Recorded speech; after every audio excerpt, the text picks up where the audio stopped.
మా మిత్రుడు శ్రేయభిలాషి పాత అధ్యక్షుడు కొత్త అధ్యక్షులు మంచిరెడ్డి కిషన్ రెడ్డి గారి ఆధ్వర్యంలో ఈరోజు గౌరవ పెద్దలు మిత్రులు మా అందరి శ్రేయభిలాషి పార్టీ వర్కింగ్ ప్రెసిడెంట్ కేటీఆర్ గారి ఆధ్వర్యంలో ఈరోజు ఈ కార్యక్రమానికి వచ్చినటువంటి మా సోదరి సవితక్క గారు సహచర శాసనసభ్యులు శాసన మండలి సభ్యులు వేదిక మీద ఉన్నటువంటి నాయకులు కింద కూర్చున్నటువంటి సోదరులు అందరికీ కూడా పేరు పేరున నమస్కారం. ఇప్పుడే మన మిత్రులంతా కూడా చెప్పారు, జరిగినటువంటి పరిస్థితులు తెలుసు. గత 50 ఏళ్ల పాలన చూసాం, 10 సంవత్సరాల పాలన చూసాం.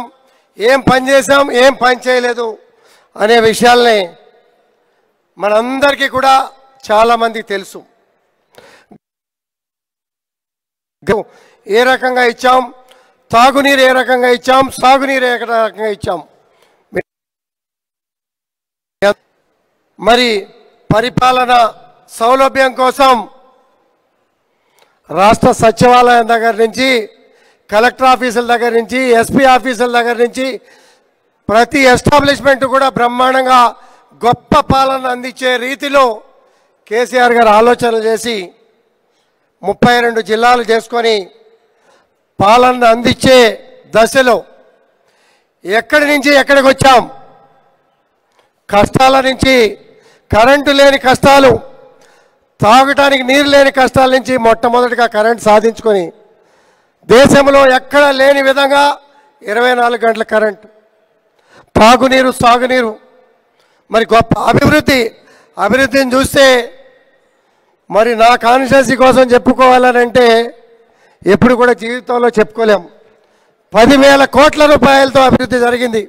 ఏ రకంగా ఫ్లైఓవర్స్ కట్టాం, ఏ రకంగా అండర్ బ్రిడ్జెస్ కట్టాం, ఏ రకంగా రిజర్వాయర్లు కట్టాం, ఏ రకంగా అభివృద్ధి చేశామనేది ఎయిర్పోర్ట్లో దిగి కాన్స్టిట్యున్సీకి రాగానే ఇది అమెరికానా, శేర్లింగపల్లి కాన్స్టిట్యున్సీయా, తెలంగాణ అనే ఆశ్చర్యపోయే పరిస్థితులకి అభివృద్ధి జరిగినటువంటి పరిస్థితులు మీ అందరూ కూడా తెలుసు. కిషన్ రెడ్డి అన్నగారు మాకెప్పుడు కూడా మంచి మాటలు చెప్తూ ఉండేవారు.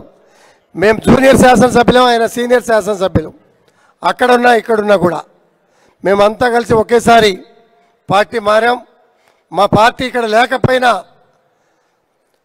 కేసీఆర్ గారి అభివృద్ధి, ఆదర్శం, అనుభవం శాసనసభ్యుడిగా, పార్లమెంట్ సభ్యుడిగా, రాష్ట్ర కేంద్ర మంత్రులుగా, ఒక ఉద్యమకారుడిగా రాష్ట్రానికి దశ దిశ లేని కొత్త పథకాలు సృష్టించి ఇవాళ తెలంగాణకి ప్రపంచవ్యాప్తంగా గొప్ప పేరు తెచ్చినటువంటి నాయకుడు కేసీఆర్ గారు అని చెప్పుకోవటంలో ఎటువంటి సందేహం లేదు. నిద్రలో అయినా అపోజిషన్ నాయకుడు కూడా తలుచుకొని తీరాలి. దురుసు మాటలు మాట్లాడి, బూటకపు మాటలు మాట్లాడి ప్రజల్ని మాయ చేసి ఎంతో కాలం పాలన సాగదు. మనం బిల్డింగులు కట్టుకుంటే వాళ్ళు పేర్లు మారుస్తారట, మనం బిల్డింగులు కడితే బొమ్మలు పెడతారట. చేతనైతే అభివృద్ధి చూపించండి, బిల్డింగులు కట్టండి, మంచి పాలన చేయండి, మీ పేర్లు పెట్టుకోండి. మేము కట్టినటువంటి బిల్డింగులకి మీ పేర్లు పెట్టుకుంటారా? ఆలోచన చేయండి. ఇవాళ మరి చక్కటి పథకాలు అన్నారు. బస్సులు ఇప్పుడే అన్న అక్కడ మీటింగ్ పెడితే ఫ్లైఓవర్ మీదకి వెళ్తుంటే ఆ ఆర్టీసీ బస్ డిపోలో బస్సులన్నీ కుప్పగులు ఒక మూలు ఉన్నాయి. మహిళలకి ఉచిత బస్, సగం బస్సులు కట్, ఉన్న బస్సుల్లో వెళ్ళి కొట్టుకునే పరిస్థితి చూస్తూ ఉన్నారు. అప్పుడే కరెంట్ కట్ చూస్తూ ఉన్నారు. నీటి ఎద్దడి స్టార్ట్ చేశారు. ముందు ఆలోచన లేవు, దూరపు ఆలోచన లేవు, మాటలు మాత్రమే మాట్లాడుతూ ఉన్నారు. ప్రజలారా గమనించండి. మరి చాలామంది గతం రోజుల్లో కూడా మాధవరెడ్డి గారు హోమ్ మినిస్టర్గా పనిచేశాడు. చెప్తా ఉండేవాడు, మోటు మాటలు చెప్తా ఉన్నాడు. పాలిచ్చే బర్రెలను వదిలిపెట్టుకొని ఊరంబడి తిరిగే దున్నపోతులకు ఓటేసినట్టు ఉన్నది అని చాలామంది బాధపడతా ఉన్నారు అని చెప్పి బహిరంగ సభల్లో మాధవరెడ్డి గారు చెప్తున్నటువంటి ఆ రోజు మాటలు ఇవాళ పరిస్థితి చూస్తే ప్రజలు కూడా ఇప్పుడు ఆ మాట ప్రజలు మాట్లాడుతూ ఉన్నారు. ఇందాక మా అన్న చెప్పిండు, కేసీఆర్ గారు ముఖ్యమంత్రి అవుతాడని అనుకున్నాం, కానీ మా ఎమ్మెల్యే గారు ఓడిపోయినా ముఖ్యమంత్రి అవుతాడు అనుకున్నాం, కానీ ఇట్ అవుతుందని అనుకోలేదని అందరు చెప్తున్నారు. చాలా ప్రజల్లో భావన మారింది. పార్లమెంటు అసెంబ్లీ ఎలక్షన్స్ కాదు, మనం చేసినటువంటి అభివృద్ధి, పాలించుకున్నటువంటి పాలన, దేశానికి ఒక దిశ నిర్ణయించే కార్యక్రమాలు, ఎవరు పెట్టనటువంటి గొప్ప కార్యక్రమాలు, కళ్యాణ్ లక్ష్మి, షాదీ ముబారక్ లాంటి గొప్ప కార్యక్రమాలు, హాస్పిటల్స్, బస్తీ దవాఖానాలు, ప్రతి అంశాన్ని కూడా మనం పరిగణలో తీసుకున్నాం. ప్రాజెక్ట్ ఒక పిల్లర్ కుంగిపోయింది, ఎవడి ఫాల్టు? కాంట్రాక్టర్ ఫాల్టా, ముఖ్యమంత్రి గారి ఫాల్టా, అధికారుల ఫాల్టా, ఇంజనీరింగ్ లోపమా అనే తెలివి లేకుండా, తెలుసుకోకుండా ముఖ్యమంత్రి గారిని దూషించే కార్యక్రమం. మంచి కార్యక్రమానికి వెళ్ళి దూషణ, చెడు కార్యక్రమానికి వెళ్ళి దూషణ.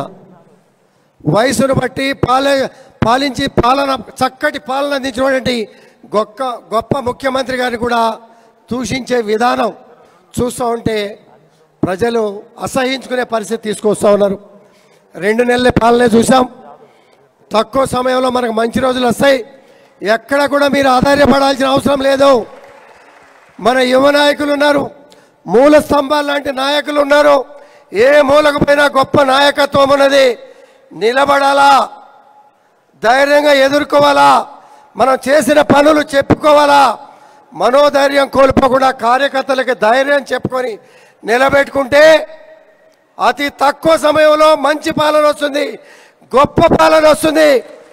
మిత్రుడు చెప్పినట్టుగా ప్రతి నాయకుడిని, కార్యకర్తని, ఉద్యమకారిని కూడా కడుపులో పెట్టుకుని కాపాడే కార్యక్రమం చేసే కార్యక్రమాల్లో కేటీఆర్ గారు ముందంజ వేస్తారని చెప్పి చాలా విషయాలు చాలామంది నాయకులు చెప్పారు. మేము కష్టపడ్డాం, మంచి పాలన అందించాలనే తాపత్రయపడ్డాం. కరెంటు లేని పరిస్థితుల్లో కరెంటు కోసం పోరాటం చేసి నిధులు ఖర్చు పెట్టాం. నీళ్లు లేని పరిస్థితుల్లో నీళ్ల కోసం డబ్బు ఖర్చు పెట్టాం. పాలన సెటరేట్ చేసుకోవడానికి సమయం పట్టింది తప్పించి కార్యకర్తల్ని ఏ కోణంలో అశ్రద్ధ చేయాలనే ఆలోచన మాకు లేదు. చక్కటి పాలన అందించాం. రాబోయే రోజుల్లో చేయాల్సింది తక్కువ, కార్యకర్తలకు చేయాల్సింది ఎక్కువ. కార్యకర్తల్ని కాపాడుకోవాల్సిన బాధ్యత మనందరి మీద కూడా ఉన్నది. ఖచ్చితంగా చేద్దామని చెప్పి ముఖ్యమంత్రి గారు చెప్పారు, కేటీఆర్ గారు చెప్పారు. నాయకులంతా కూడా కాన్సన్ట్రేషన్ చేస్తూ ఉన్నాం. చేసే కార్యక్రమంలో ప్రతి ఒక్కరు కూడా ఎవరి స్థాయికి తగ్గట్టు వాళ్ళు బాధ్యత తీసుకొని కార్యకర్తలకు మనోధైర్యం చెప్పి ముందుకు తీసుకెళ్ళి చక్కటి పాలన అందించే కార్యక్రమంలో మీరు ముందుండాలని కోరుకుంటూ ఈ అవకాశం ఇచ్చి సమయం ఇచ్చినందుకు ప్రత్యేకంగా ధన్యవాదాలు తెలియజేసుకుంటూ సెలవు తీసుకుంటాం.